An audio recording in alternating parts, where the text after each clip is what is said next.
Estão de volta os dias de poesia. O Lisbon Revisited 2021 acontece online e na Casa Fernando Pessoa nos dias 17, 18 e 19 de junho. Este ano inventamos novas maneiras de juntar poetas de lugares diferentes em conversas e leituras. Conceição Lima, Jan Wagner, Ron Badger e Samira gravaram vídeos e áudios. Luís Felipe Cardoso, Miguel-Manso, Regina Guimarães e Tata Borda Duarte estarão em presença na Casa Fernando Pessoa. Conheça a programação detalhada em casafernandopessoa.pt.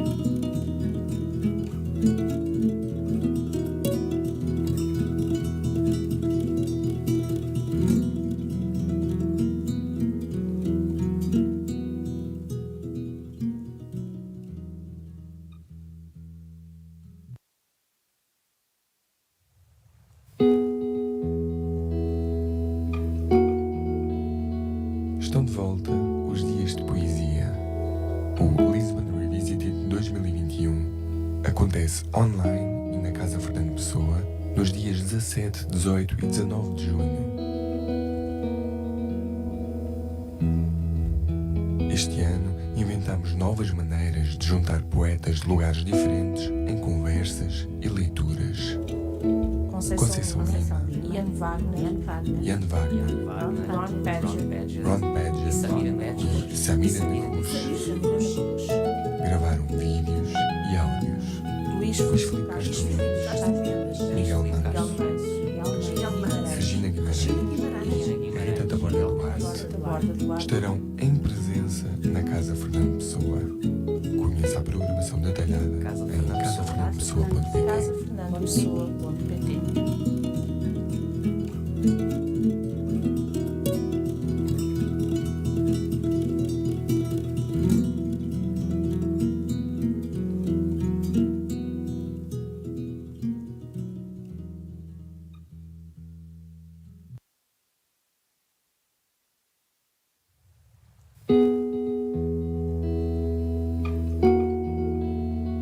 Estão de volta os dias de poesia. O Lisbon Revisited 2021 acontece online e na Casa Fernando Pessoa nos dias 17, 18 e 19 de junho. Este ano inventamos novas maneiras de juntar poetas de lugares diferentes em conversas e leituras. Conceição Lima, Jan Wagner, Ron Badger e Samira gravaram vídeos e áudios.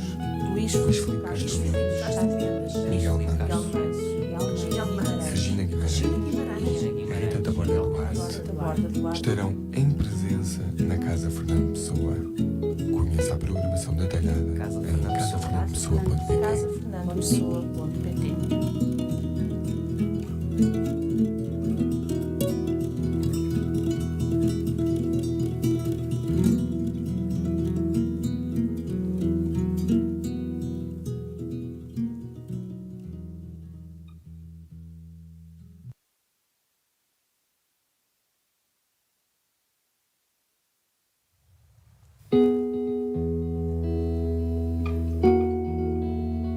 Estão de volta os dias de poesia.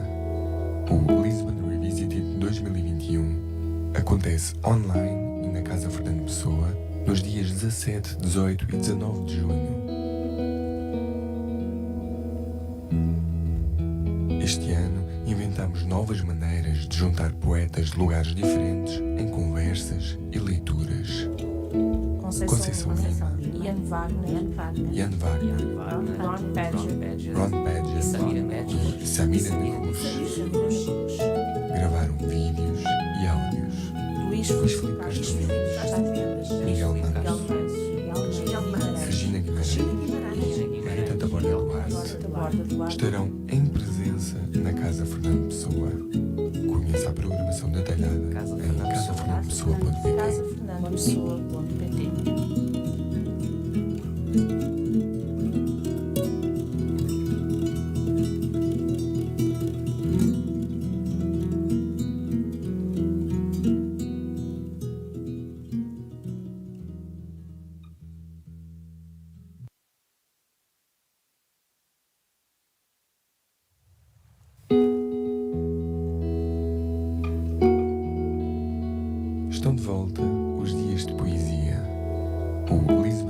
Instituto 2021 acontece online e na Casa Fernando Pessoa nos dias 17, 18 e 19 de junho.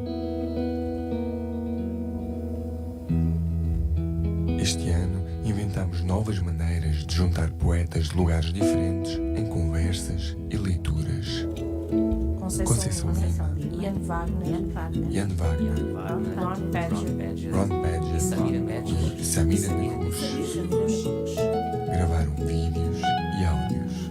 Luís Filipe Castelhano, Miguel-Manso, Regina Guimarães e Rita Borda Duarte estarão em presença na Casa Fernando Pessoa. Conheça a programação detalhada em casafernandopessoa.pt. casafernandopessoa.pt.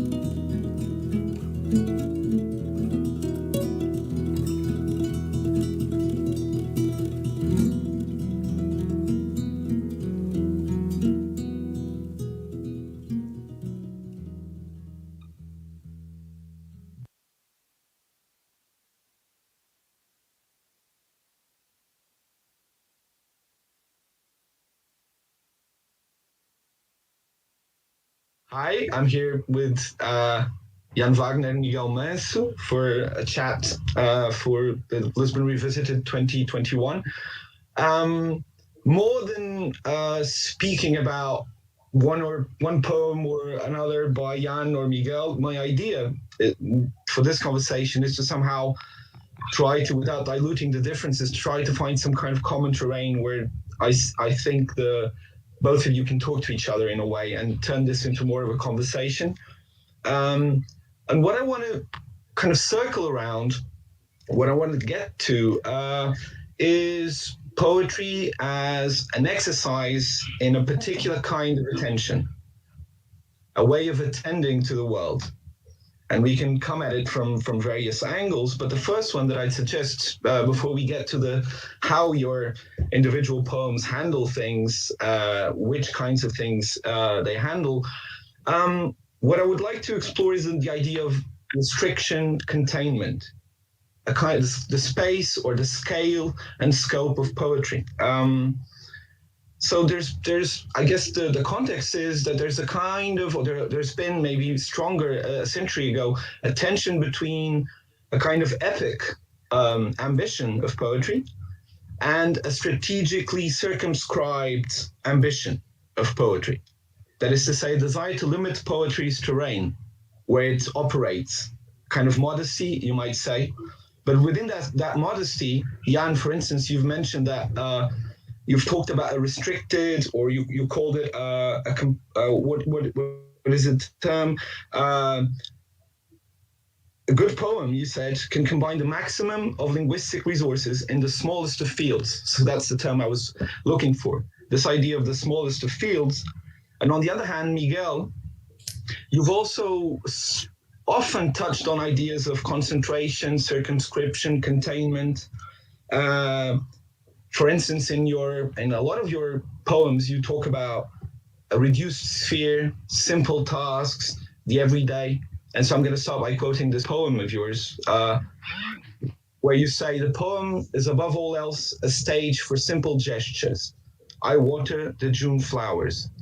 And the question for both of you is this circumscription, this limited terrain, a desire, a necessity, something intrinsic to how you see poetry's work, or simply the best use of its resources?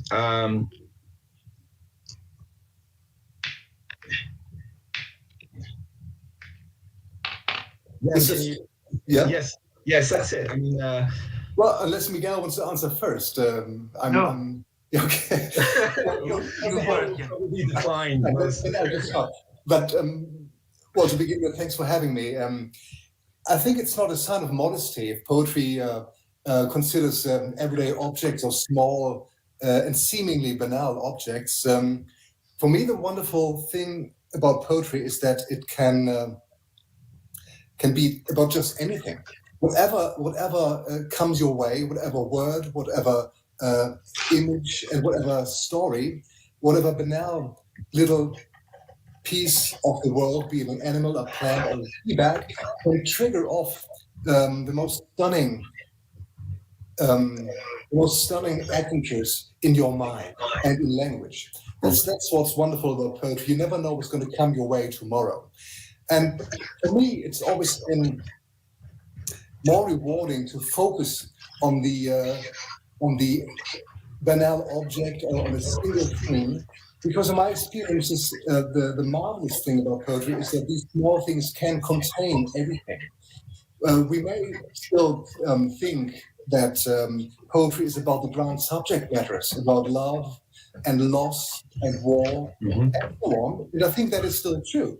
But at the same time, I think those ground subject matters, at least the words we use to describe them, love, loss, are strangely empty. So we have to refill them with content. And for me, it's always been a very fruitful tradition of poetry, which focuses on the central detail and tries to surround an object or a subject matter with as much focus as possible, to create a piece of art that then, as it were, can enter those great realms of poetry, loss, and so on. For example, there's a marvelous poem by Josef Brodsky, which is called A Glass of Water. And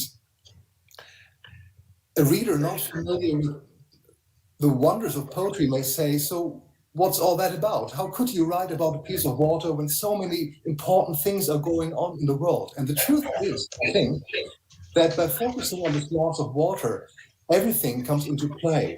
By focusing on a glass of water, at least in my reading of this poem of Brodsky, he's also talking about loss. He's also talking about death, and also possibly about an afterworld, because at the end of the poem, the glass of water is inside, goes through the speaker, like love goes through us all. And the rain is going down on the empty spaces or the empty squares of Venice. And so suddenly this glass of water has been turned into something universal. And I think that's what great poems can achieve. They focus on small and very recognizable things of the world that everybody can attach to.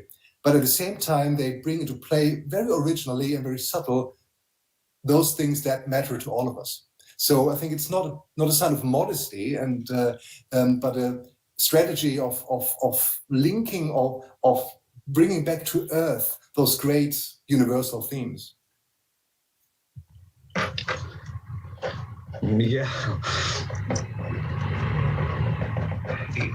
I lost part of what you both said. I'm not hearing that well. I'm sure. Okay. I would like, first of all, I would like to apologize for my English. Miguel, if you see me struggling with the English language, you feel free to help me. Okay. Okay. Sure. I'm not sure about what to say about this. I think I have to say that I just buried my cat now, 1 hour ago, and she passed this during the night, and I think this it's somehow connected with what I write about. For example, instead of a Zoom meeting, now I should write a poem about this. So poetry, it's of course something that it comes from a privileged place and situation, but it's also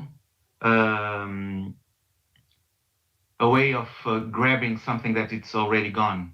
So it's my way to deal with the inconstant. How you say it, Miguel? Permanence. Yeah, the impermanence of things, and I think that's the. I write about that, about the things that it's already gone or in a way to vanish. So it's my answer. It's very short. I think it's about that. Yeah, I always had the impression, Miguel, that there is an element of your poetry that is about salvaging. There is this thing called salvage anthropology, which is basically anthropologists who go to visit communities that are just about to disappear, or a village that is just about to be submerged by water because of a dam, and they try and the purpose is to study that whatever is there, whatever life is there before it goes away. And a lot of your poems could start with "I remember" or "there was a via," and then you make that kind of effort to remember, like keeping store of whatever came your way. I agree. Is that Yeah, I agree. I agree with that.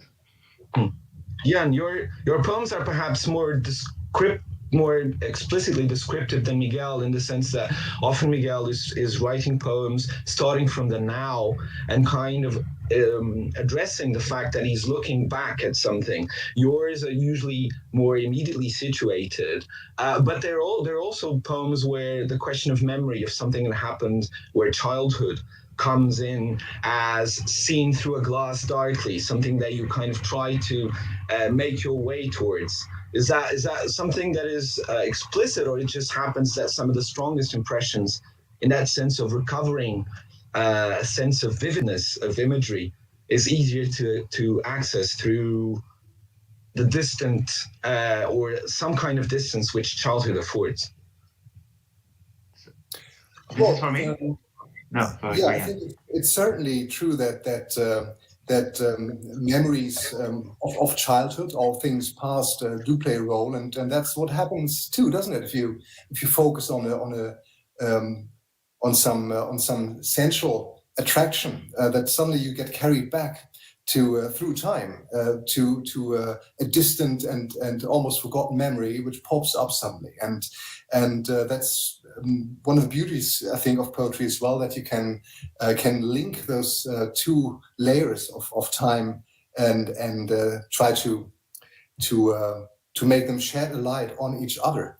So sometimes these memories come up, be it of childhood or not, and but I have to say that it's also not necessarily in my case my own childhood or some biographical factual thing. It's rather a play with possibilities. So the memories appearing are not necessarily my own memories, but they get triggered off by the poem itself and then become something which are possible memories, but not my actual ones.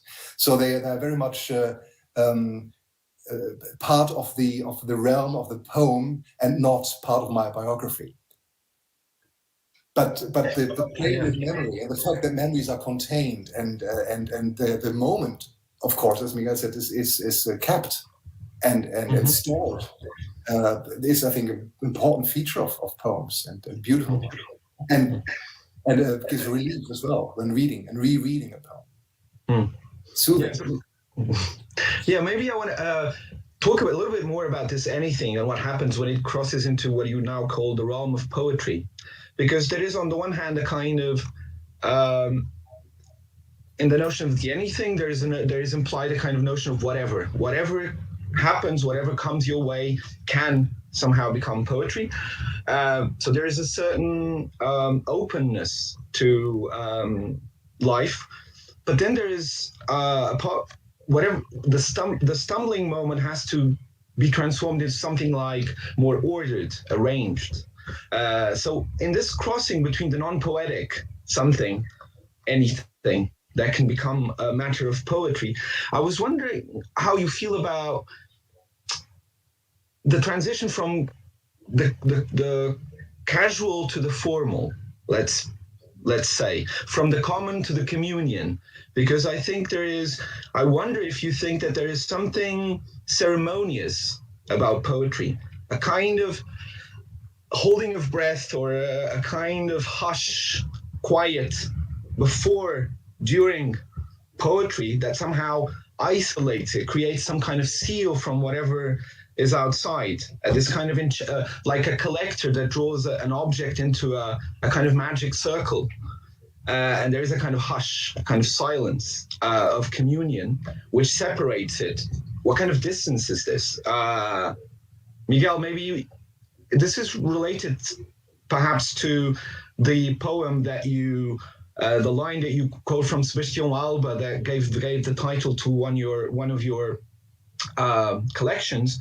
Quando escreve descalça à entrada do poema, when he writes, he takes off his shoes at the entrance of the poem, and there's a kind of ambiguity here between taking off one's shoes as a casual gesture, but also as a kind of ritual. Yeah, I think that feeling that it was very strong in the beginning when I was start writing poetry. That ceremonial was an idea that I was very attracted to. Now I think it's a composition problem, poetry now for me. It's not about the ceremonial, the problem. Is that correct? It's like I'm making a poem. I'm like a painter or a sculptor. I don't care about taking my shoes off anymore. Mm-hmm. It's somehow I lost that ceremonial approach, or yeah. I'm becoming more it's like I'm more a shoes maker instead of someone who take his shoes off. Mm-hmm. Jan, you also speak of poetry often as a form of craft, this kind of detailed craft of poetry, and you use received forms for that. How do you situate yourself within this notion of the casual, the craft, in the labor of writing poetry, and the kind of what I call the ceremonious aspect of poetry? Well, I think Miguel's image of the shoemaker is very fitting, isn't it? Fitting in a double sense, because the shoes that you make should fit somebody else. That's beautiful, isn't it? I mean, the shoes you make are made for some reader to walk in. So there's an element of craft, and I think the interesting thing also, and the wonderful thing about your question is that they have to go through this formal process in order to become something lively again for the reader. So that is the craft, and part of the craft, I suppose, is to hide the difficulties of the craft, and to make it to make the poem, when it is presented to the reader, as easy and as spontaneous and as immediately striking again as maybe the first attraction at the starting point of the poem before you started writing it was for you. So, but the shoemaker image is quite lovely, I think, and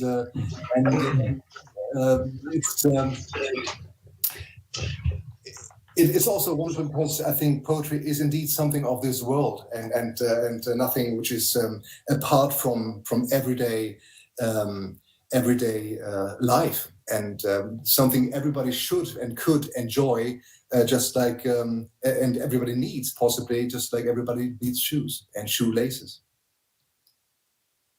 Speaking less about the process of writing and more about some images that appear in both of your poems, because it's not by accident that I mentioned the notion of the holding of breath, because I think that's an image that appears in both of you. These moments in poems where things seem to stand still. Where there's almost a heightened intensity of perception, but also almost a sensory deprivation. Things quiet down. I'm thinking of the poem about Evel Knievel, where history seems to pause for a moment in the case of Jan. Or maybe there's a poem called Seesaw, where you say, for a while I'll hold my breath and wait to no avail. So this notion of stillness, which you also find in a few of Miguel's poems, this what I call the holding of breath. There is, I think, not only that as a kind of stillness of the moment that can be captured, but it seems like there's also some kind of suggestion that you need to quiet down the world and its noises and its chatter, etc. Even if poetry is part of the world, isn't there something that needs to be somehow contained? I'm thinking also, Jan, about your poem in Brunnen, in the well, which is about a child that falls down a well.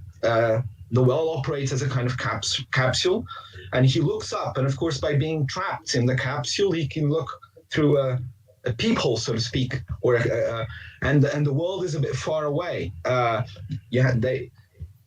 child has an opening, a frame, a viewfinder, like a telescope, and towards the end of the poem, you emphasize, I think, that separation, secluded from the world, from its everyday rhythms and chatter.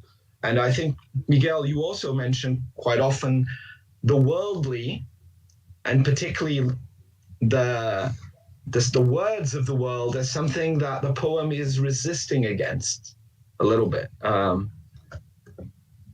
don't know, Jan, maybe you can go first. Well, in the end of that poem, you mentioned the child in the well. It's actually not quite clear whether the situation of being trapped in this well is a worrisome or dangerous one, or whether it's actually pleasurable, and whether this is not a place where one should stay and continue to be apart from the world and look at it from a different perspective. But of course, then this is ended and the child climbs out or is drawn out. But I think poems are an invitation to take a step back, to hesitate, and to let the bus go away, and to get rid of the clocks and the watches, to indeed, as you say, take a deep breath and look at the world closely, to be simply to regain a sense of wonder. One of the things that poems do, I think, is that they are, if they are successful, an invitation to do exactly that, to look at the world as if we see it for the first time, and to try to see it with different eyes, not necessarily of another human or some persona you encounter in the poem, but possibly also from some object. I think poems are a poem is one of the few places where you can say, with the utmost conviction, I am a stone. And the reader feels, if it's a good poem, invited to say the same thing, and to actually try to see the world from a different position, possibly that of a stone, and to find out what it might be like to be a stone in a stony world. And this opportunity that a poem offers is also an invitation not to look differently at the world, but to rethink it. And that's I think, a source of great freedom and a source of great opportunities that poems offer to everybody, to see the world anew and to rethink the world anew, which also can be seen, or which also would have a political and influence and impact on society too. But also reading through topiary, the art of topiary, I underlined or noted down things such as lights of the Christmas trees that flicker, the buzzing of insects, the rattle of trains, the ushering of the lawnmower, the drumming on the roof car. And all of them seem to be, maybe especially in the poem called An Essay on Midges, where you end up with the Rosetta Stone without the stone, always seem to be some kind of traces or of a writing that you don't fully have the code to. Does that kind of explain the type of secrets that you're trying to get at, but also always resists knowledge, to a full knowledge of what it is? I think so, yes. I mean, poetry is for me, a way of trying to find out about the world, to read the world, and that is, of course, something which metaphorically has also always been a part of poetic language. The letters or the language of the world we try to decipher. So it does, for me, play an important role to find out about the language of objects, about the language that surrounds us, and it's a way of trying to get to terms which all those things that are around us. In the poem you mentioned, the Midge's poems, this attempt, as it's bound to be, is unsuccessful, but it at least ends with a state of paradox, which maybe is the best thing you can achieve in a poem.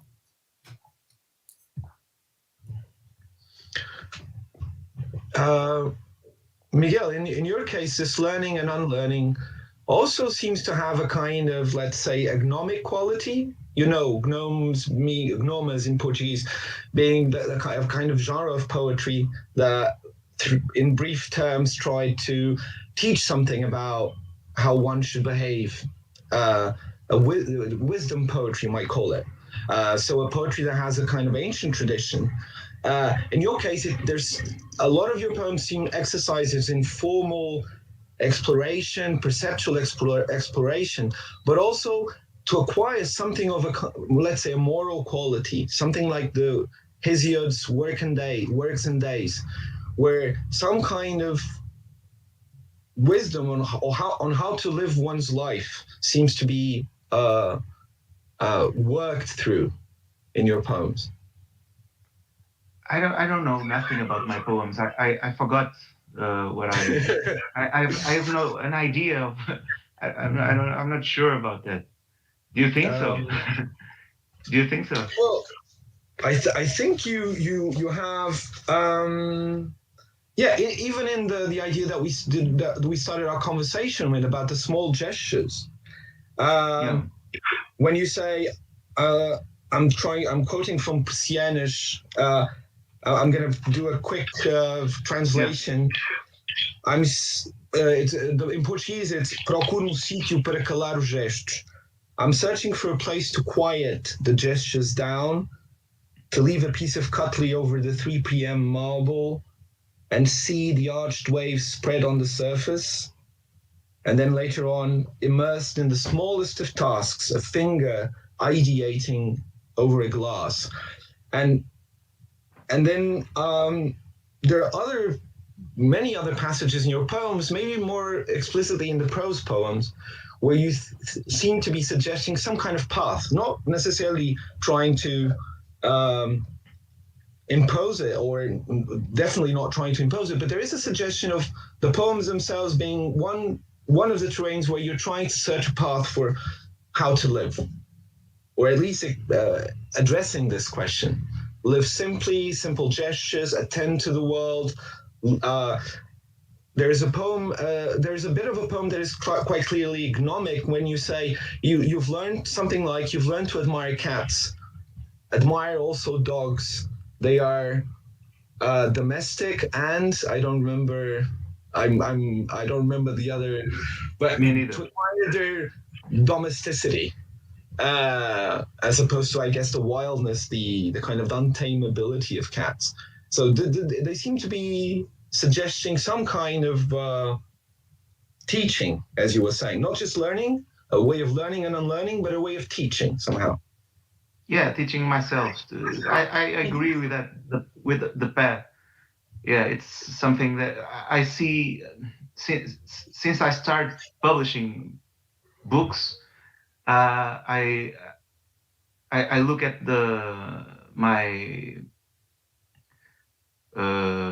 myself in the world through the poems, through the books.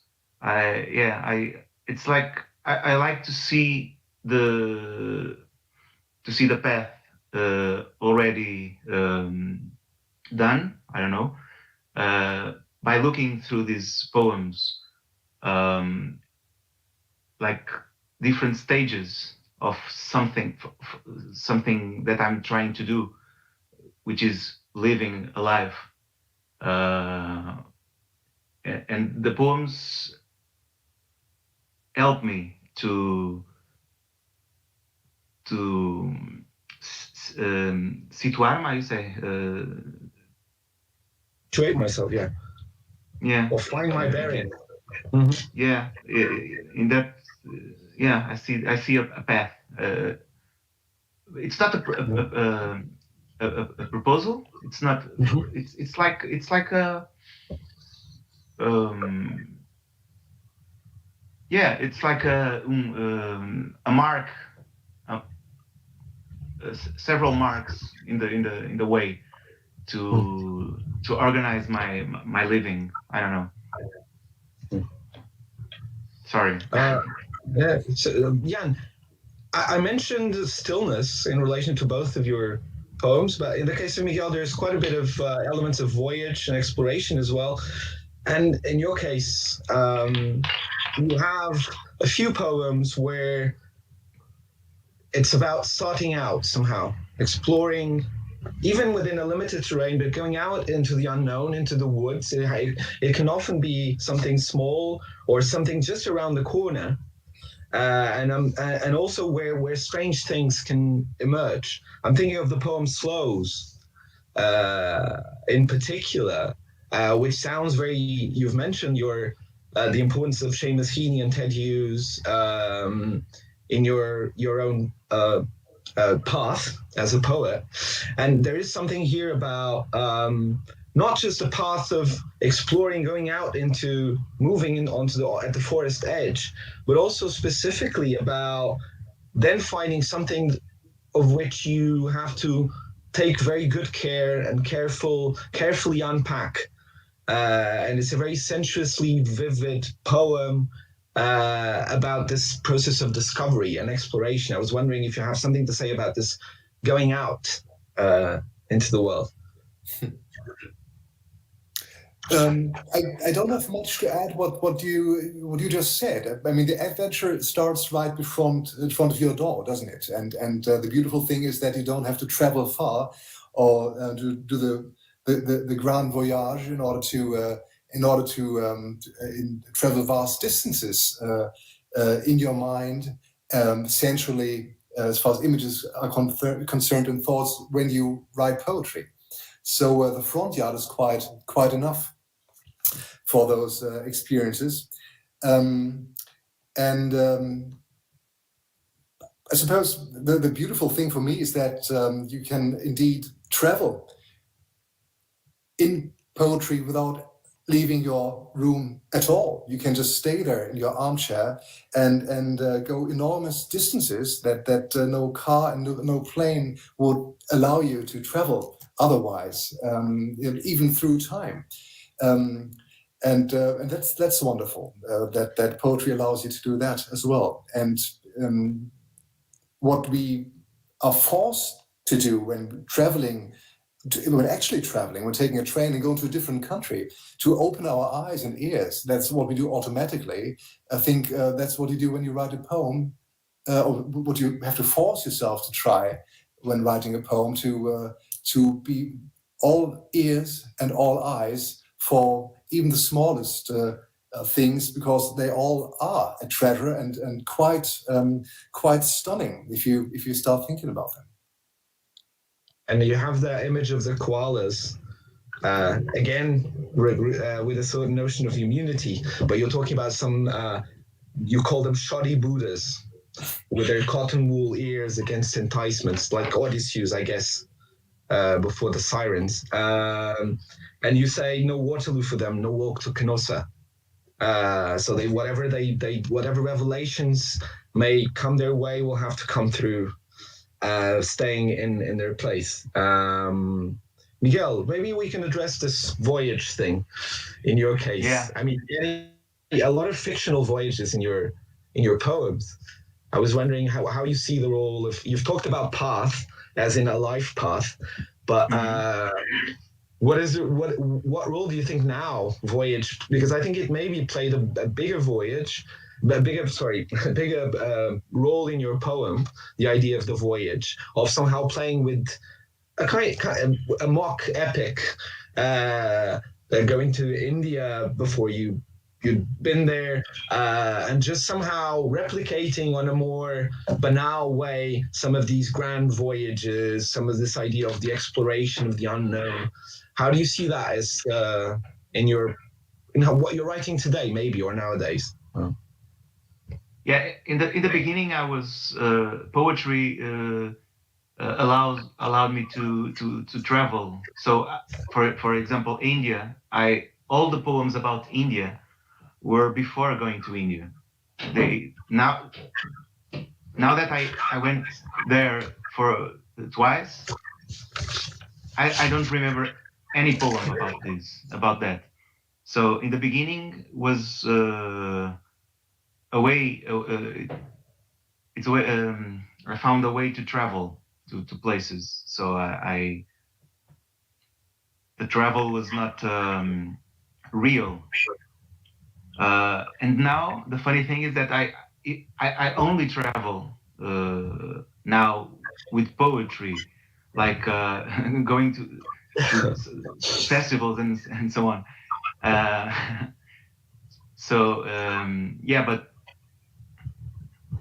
But I realized that I don't actually need to go to write about something. It's something I agree with Jan. It's we don't need to travel to write about something that it's far away, because everything is far away from us.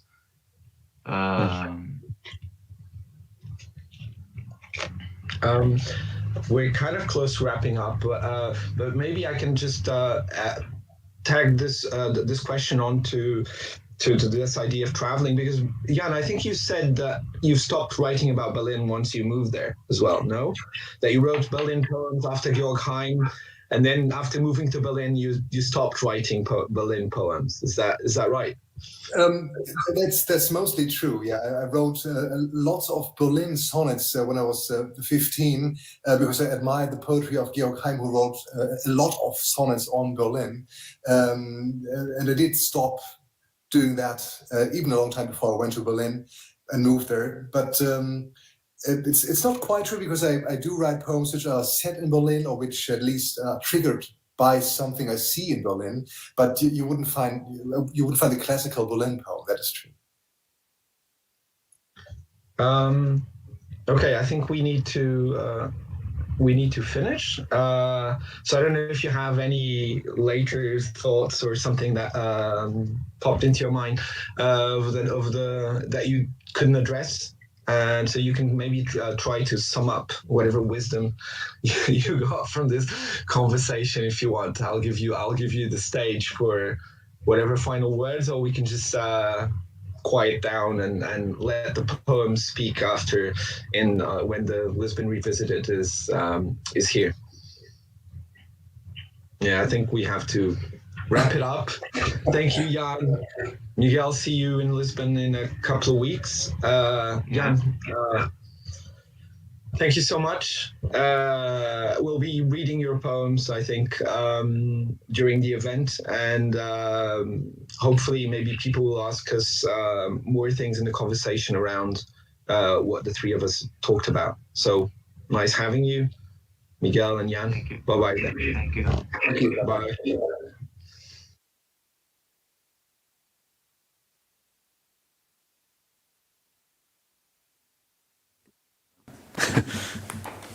Peço imensa desculpa.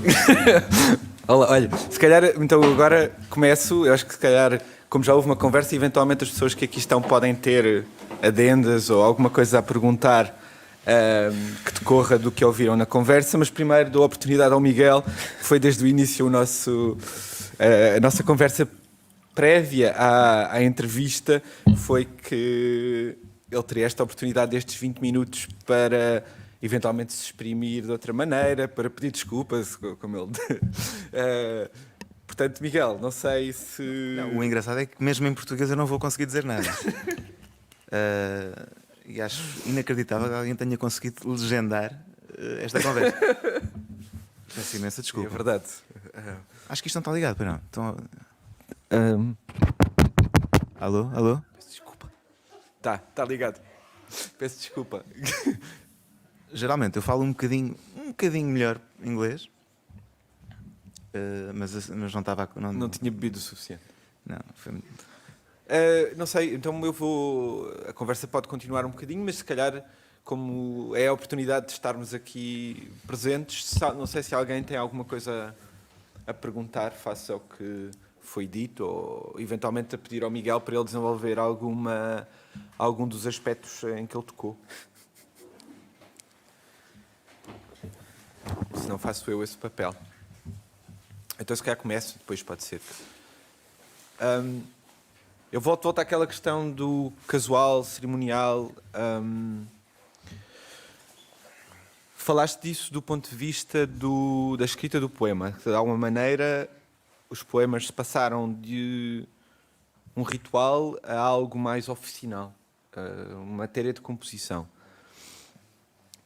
A minha pergunta tem a ver, quando eu falava do cerimonial, também estava a pensar, acho eu, não diretamente, mas se calhar de alguma forma estava presente a ideia.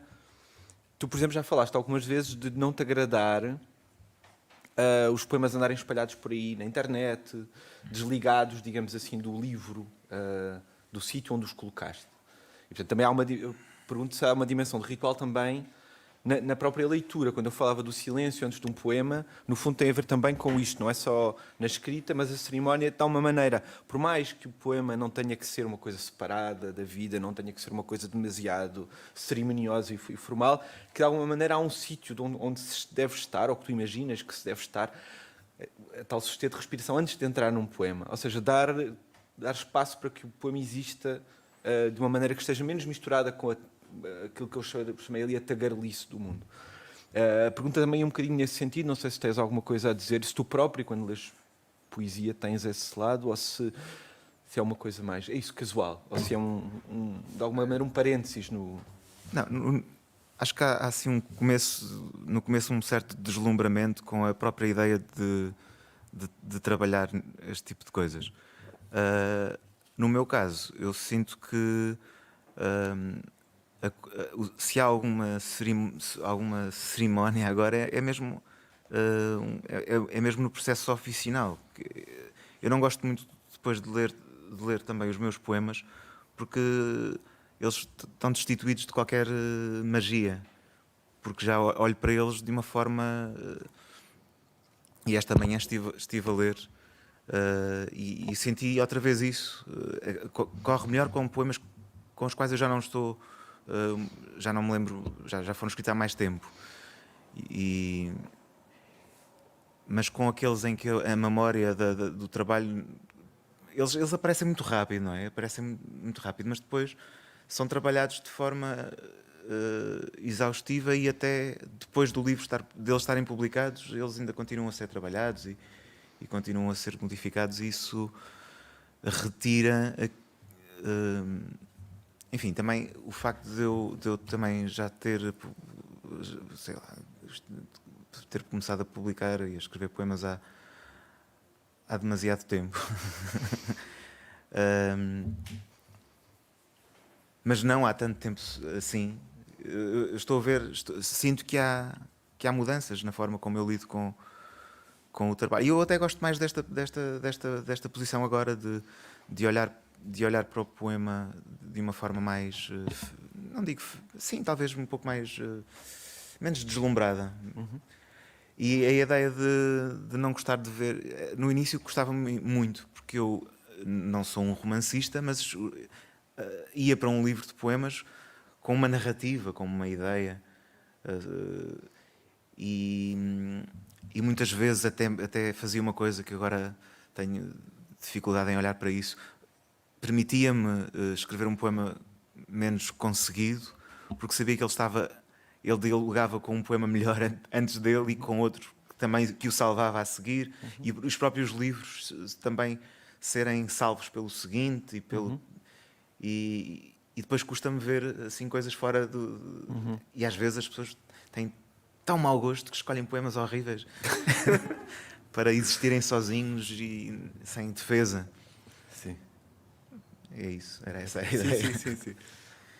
Se não houver mais, vou só deixar aqui 2 segundos para perceber se alguém quer perguntar, senão ia-te perguntar precisamente sobre a fase. Eu sei que é uma coisa difícil de responder, mas a certa altura tu dizes a propósito persianas.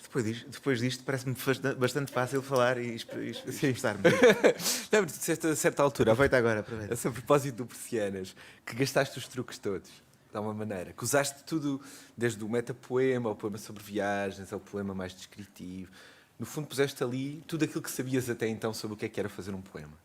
Isso libertou-te para agora, se calhar, ires fazer uma coisa completamente diferente, ou veste-te, no fundo, a voltar aos mesmos truques, entre aspas? Eu tenho a ideia de que esgotei tudo a cada livro que escrevo. Aliás, até me diziam, porque o meu primeiro livro está cheio de viagens que eu não fiz. E algumas que tinha feito.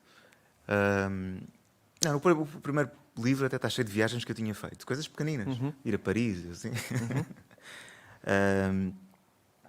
E um amigo meu, que me conhece bastante bem, dizia: então e agora? Já escreveste sobre isso tudo? O que é que vais fazer? E foi aí, a partir daí, que eu comecei a escrever sobre sítios, para lhe provar que eu conseguia escrever sobre... Continuar a produzir. Eu não me lembrava que tinha dito que tinha esgotado os truques todos com o Não sei se disseste esgotaste. Disseste que basicamente puseste lá todas as diferentes maneiras, de alguma maneira, todas as diferentes maneiras que tu sabias como escrever um poema. Sim, E desde então foi só o tojo e os tojos, não é? e desde então tem sido a descer. Desde então nunca fiz mais nada com aquele fogo, não é? É um livro um bocadinho... Eu quando escrevi o primeiro livro, dei à minha avó, que não lê livros, já morreu, e ela disse-me: é dos pequenos. E depois, este Persianas, eu sabia que ia escrever um livro assim, com muitas páginas, que a minha avó já não pôde receber e dizer que era dos grandes. Ok, sim. Mas pergunta coisas, Agora estás com estou pica. com a pica toda. Pronto, não sei, deixa-me ver. Não, estou a brincar. Eu gostava que este carácter... Estou a tentar mudar a minha imagem perante vocês. O sentido da vida, Miguel. É só cantar. Sim. Como dizia Eu ia-te perguntar então em relação... Planos para o futuro. Planos para o futuro. Não, a relação menos com a viagem, pronto, tu fizeste viagens imaginadas no poema, mas a relação precisamente com os livros enquanto mediadores daquilo que tu escreves. Ou seja, já te aconteceu encontrar um livro, normalmente, que tu transportas, um livro esquecido ou um livro pouco conhecido. Das coisas que eu escrevi ou de outras coisas? Não, um livro que não é teu, que tu encontras, um relato de viagem, no caso daquele antropólogo que estávamos a falar... Paulo Valverde. Sim, Paulo Valverde. Ou seja, de encontrares, de alguma maneira, resgatares um certo discurso que está esquecido e que tu habitas as entrelinhas desse discurso para encontrares também uma forma de escrever, de criar um universo. Isso é uma coisa que ainda te acontece? Porque tu dizes que tens costumas dizer, modestamente, ou que tens uma cultura... pode até ser vasta, mas é superficial. Ou seja, tu passas pelos discursos e de alguma maneira transformas logo, ou vês que poesia é que podes tirar dali. Ainda é uma coisa que tu fazes e vais fazendo? Não, eu geralmente faço essas coisas quando são assim encomendas e eu recebo-as com interesse e estou cada vez mais a aceitar cada vez mais fazer coisas como que não sejam poesia, que acaba por ser o mais confortável porque é uma coisa natural, não é uma coisa para a qual eu tivesse preparado especialmente, não me preparei, mas agora vou aceitando coisas que implicam sair um bocadinho também dessa zona de conforto, como ler um livro e escrever sobre pequenos ensaios, e fazer isso, essa coisa do Paulo Valverde, que é um antropólogo que morreu e que deixou este livro chamado Máscara, Mata e Morte. Eu fiz esse livro não foi propriamente uma encomenda para esse livro, mas eu lembrei-me dele e fui buscar. Portanto, faço respondendo a exercícios que me propõem, a desafios que me propõem. Não me lembro que tenha feito isso porque sim, porque me apeteceu, acho que nunca fiz. Mas eu também trabalho com estas coisas, como é que eu ia dizer, em inglês. Prompt. Sim. Com estas coisas que caem à frente. Sim. Portanto, Mas continuas a fazer, agora estou a pensar no que a Regina dizia ontem, e também que tu disseste de uma maneira na entrevista, que é: morreu a minha gata, eu agora estaria em princípio a escrever sobre isso. Podia acontecer ou não acontecer, mas à partida continuas a ter o uso da poesia não só para escrever um poema, mas antes de mais como uma forma de registro do cotidiano, de ir registando, transformando, não é? Por uma qualquer alquimia, aquilo que te aconteceu noutra coisa. sim, porque a poesia, como não exigiu de mim nenhuma preparação a não ser aquela natural, é dar notícia da forma como eu vejo o mundo. E é natural que depois a maneira como eu vejo o mundo esteja que se veja além da poesia na forma como eu falo contigo, como eu respondo a um e-mail, como eu penso. Portanto, é uma maneira de pensar. Não é... Enfim, qual era a pergunta? A pergunta era... a pergunta era se continuavas a usar a poesia como uma espécie de caderno dos teus dias, independentemente de a veres como algo que queres publicar. Ou... Sim, cada vez menos. Houve uma altura em que eu achava que o poema era para detonar na página. E, na verdade, eu sinto que não faço um poema que seja cantável, que se possa sair. Até tenho a noção de que muito poucas das pessoas que leem poesia escolhem os meus poemas para ler, porque eu sinto que são difíceis de ler. Eu complico-os formalmente e... Não, estava a pensar que me reconheço. Sim. Sim, mas eu já não penso assim, embora ainda faça assim. E se calhar o desafio que me ponho é também de não estar tão não trabalhar só para a página. Aliás, é assumir um bocadinho as origens, porque eu antes de escrever poesia fazia coisas como performance, experimentei várias coisas, e depois estive em desenho, estive no arco, portanto tinha assim uma coisa que era multidisciplinar, e depois afunilei e fiquei numa coisa, especializei-me numa linguagem, assumia e discursei sobre isso, pensando que o poema é para a página. E agora já não concordo com isso, embora tenha-me especializado, e agora tenho que me desespecializar outra vez para encontrar outra vez aquilo que seria uma coisa mais natural, que é tu habitares o poema e tu andares nesse estado. Sim. Tu dizias a certa altura, a propósito, vou recuperar uma frase que dizias a propósito da tua carreira ou da tua trajetória no desenho. Tu dizias, quando estavas no arco, que deste por ti a fazer desenhos cada vez mais pequenos em folhas cada vez maiores. À medida que ias... Até que desapareceu. Sim, mas eu fiquei curioso, porque de alguma maneira pareceu-me uma imagem forte, mas para a qual eu não tinha exatamente uma interpretação. Mas pergunto-me, essa ideia dos desenhos cada vez mais pequenos numa folha cada vez maior, tu tens uma leitura dessa imagem? Que é que isso é porque os desenhos estavam a tentar desaparecer? Era um boicote ao desenho.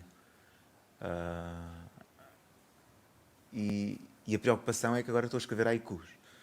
Ok. Portanto, se calhar para o ano já cá não estou. O que não importa nada. Mas sim, essa coisa... Eu gostei muito, e foi assim que eu apresentei o meu trabalho final.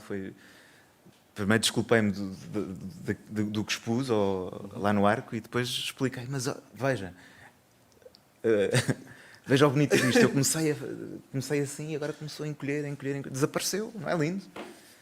É lindo, mas não vais para o curso avançado. E ainda bem. Pronto, só uma última oportunidade para se alguém tiver uma pergunta, senão eu acho que... Temos uma pergunta. Tenho uma pergunta. Não sei se posso tirar a máscara, ou preciso da máscara. Pode tirar. Bem, eu peço desculpa, eu sou surda e estou aqui a tirar a máscara para que a intérprete possa ver a minha expressão. Espero que a pergunta não seja muito ao lado daquilo que pensariam que eu iria questionar, mas cada pessoa tem a sua vida, tem o seu dia-a-dia, tem a sua forma de sentir, hoje está feliz, amanhã está triste, estressada, revoltada, preocupada com mil e uma situações que nos acontecem no dia-a-dia, e esses sentimentos são iguais para todos nós, acabam por não mudar, são diários. Agora a minha pergunta é, em relação a estes sentimentos, em relação à forma como se expressam e como acabam por entrar nos poemas, elas são iguais ou, portanto, há aqui uma expressão mais das questões do dia-a-dia ou não? Em relação, iguais em relação a todos nós? Não, portanto, é individual, não é? Obviamente que tem a sua forma de se expressar, não é? Mas estas sensações que nós temos no dia-a-dia, acaba por colocá-las em papel, sei lá, hoje está triste, ele falou da questão da sua gata ter morrido, portanto, é um sentimento que nos entristece. Escreve sobre isso e amanhã, no dia a seguir, já se sente de uma forma diferente e escreve. Ou há aqui um dia em que estas questões são mais relevantes e escreve mais sobre elas, ou algum dia em que não consegue expressar-se tanto sobre elas. Como é que funciona esta expressão, não é? Sim. Então, embora a arte não seja necessariamente uma terapia para quem a faz, acaba por funcionar dessa forma. Por exemplo, eu escrevi um livro e isso ajudou-me muitíssimo. O livro era sobre o suicídio do meu avô. E se eu não o tivesse feito, eu acho que foi dos netos, filhos e familiares envolvidos na situação, foi talvez enfim, fui aquele que foi capaz de passar por isso de uma forma mais, enfim, de alguma forma com... Perceberam, não perceberam? Porque consegui escrever um livro de poemas.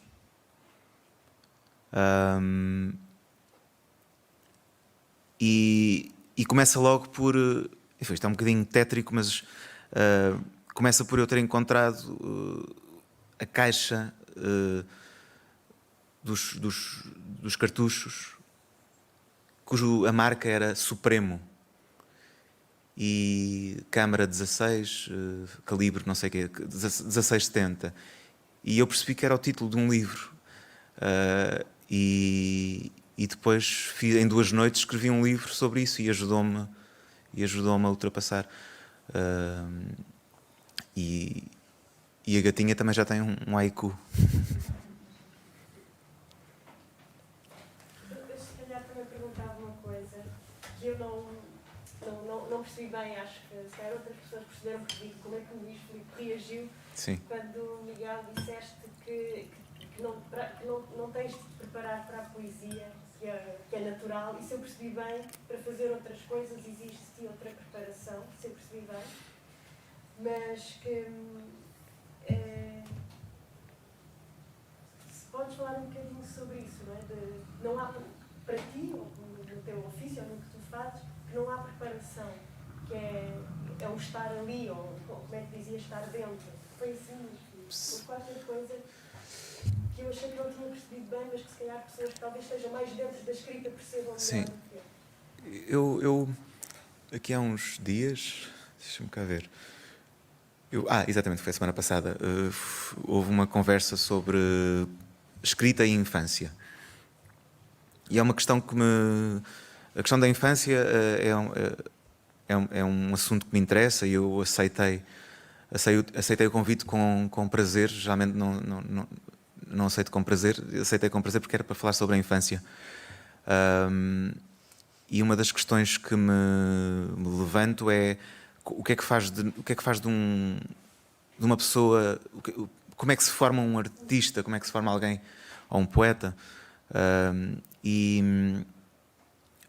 Agnes Martin, Agnes Martin, que é uma pintora, acho que é assim que se diz, acho que é o nome dela, americana, que dizia que um artista, uma criança deve ser deixada em paz. E se tiver que ser, e não se deve levar a criancinha a tudo o que é exposições, a tudo o que é ser confrontada, convém que seja deixada em paz. E nesse sentido eu acho que a não preparação tem a ver com estes desacasos, com a forma como eu, enquanto criança, fui deixada em paz. E então não foi preciso essa preparação, embora ela tenha existido. Aconteceram-me coisas que me fizeram desenvolver outro tipo de sensibilidade e o peso, trauma e coisas boas está equilibrado, portanto, na justa medida, talvez. Porque se o trauma for muito grande, então depois não há maneira de desenvolver a coisa. Há sequelas, por exemplo, falar em público. Deu para a poesia, para escrever, mas para explicar não deu. E nesse sentido eu sinto que não houve preparação. Para tudo o resto também não há muita preparação, mas vou-me servindo do que a poesia me ensina e aquilo que eu aprendo também, esta coisa que quem escreve sabe, que é aprender perceber que sabia coisas que não sabia que sabia, e levar isso depois para o resto e experimentar, talvez, experimentar outras linguagens, mas a minha base é sempre esta. Portanto, eu vou sempre usar isto que faço para depois tentar outras coisas. Não sei se respondi. Pronto, então. Até já. Até já.